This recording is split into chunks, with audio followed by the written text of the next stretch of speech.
আসসালামু আলাইকুম প্রিয় দর্শক, আশা করি আপনারা ভালো আছেন।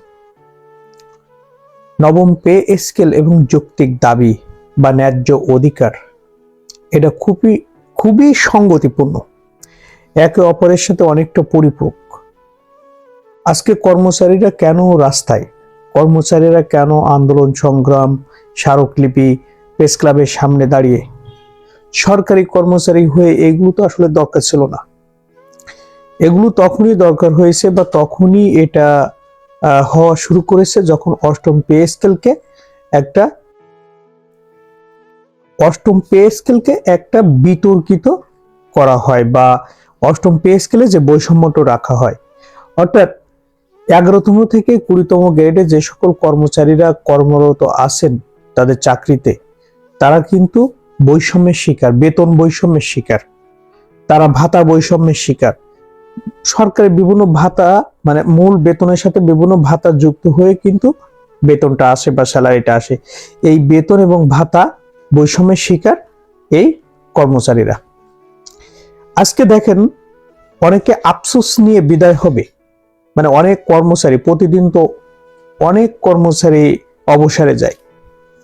এই কর্মচারীরা অনেক কর্মচারী তাদের কাঙ্ক্ষিত বেতন না পেয়েই কিন্তু অনেক আফসোস নিয়ে বিদায় হবেন বলতে অবসরে যাবেন। তাদের জীবনের শেষ বেলায় এসেও যদি তাদের 2-1 মাস থাকতো, যদি তাদের কাঙ্ক্ষিত যে বেতনটা পাওয়ার দরকার সেটা যদি পেত, তাহলেও কিন্তু তারা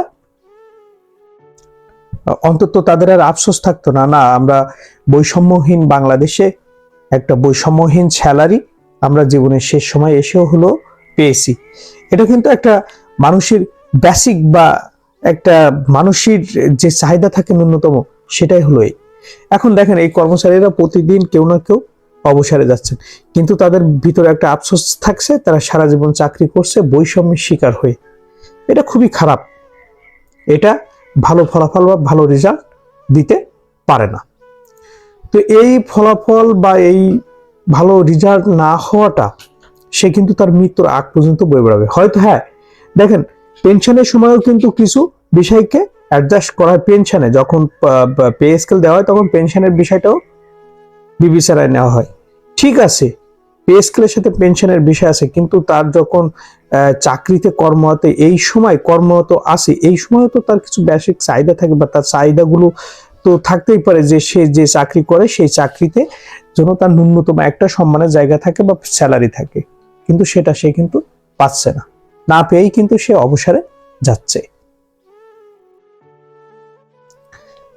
এখন দেখার বিষয় যে নবম পে স্কেল বাস্তবায়ন হতে হতে বাংলাদেশ সরকারি কর্মচারী মানে কর্মচারীরা আর কতগুলো কর্মচারী বা কত হাজার কত লাখ কর্মচারী অবসরে যায় তাদের আফসোস নিয়ে।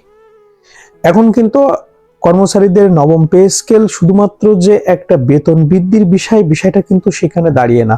বেতন বৃদ্ধির জন্য বিষয়টা তা না, কারণ এখানে দরকার বৈষম্যটাকে নিরসন করা। বৈষম্য নিরসনই এই নবম পে স্কেলের মূল হাতিয়ার।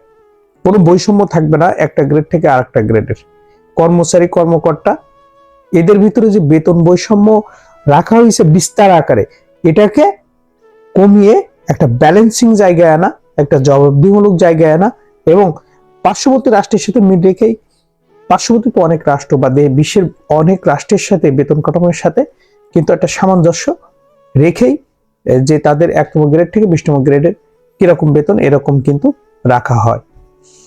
তো বিষয়টা হলো, এখন কর্মচারীদের দাবি, তাদের যে অধিকারটা, ন্যায্য যে দাবিগুলো, যৌক্তিক যে দাবিগুলো, অধিকারগুলো, এইগুলোকে প্রতিষ্ঠা করা। এর বাইরে কর্মচারীদের আর কোনো চাওয়া নেই। কর্মচারীদের চাওয়া যে তারা নিম্ন মধ্যবিত্ত অনুযায়ীও যেন তারা জীবনযাপনটা করতে পারে, এর বাইরে আর কিছুই চাওয়া নেই কর্মচারীদের। শুধু তাদের অধিকারটা, তাদের প্রাপ্য অধিকারটা, ন্যায্য অধিকারটা তাদের বুঝে পাওয়াই হলো কর্মচারীদের এখন মূল লক্ষ্য। তো প্রিয় দর্শক, ভালো থাকবেন এবং ভিডিওটি ভালো লাগলে অবশ্যই সাবস্ক্রাইব করবেন। আসসালামু আলাইকুম।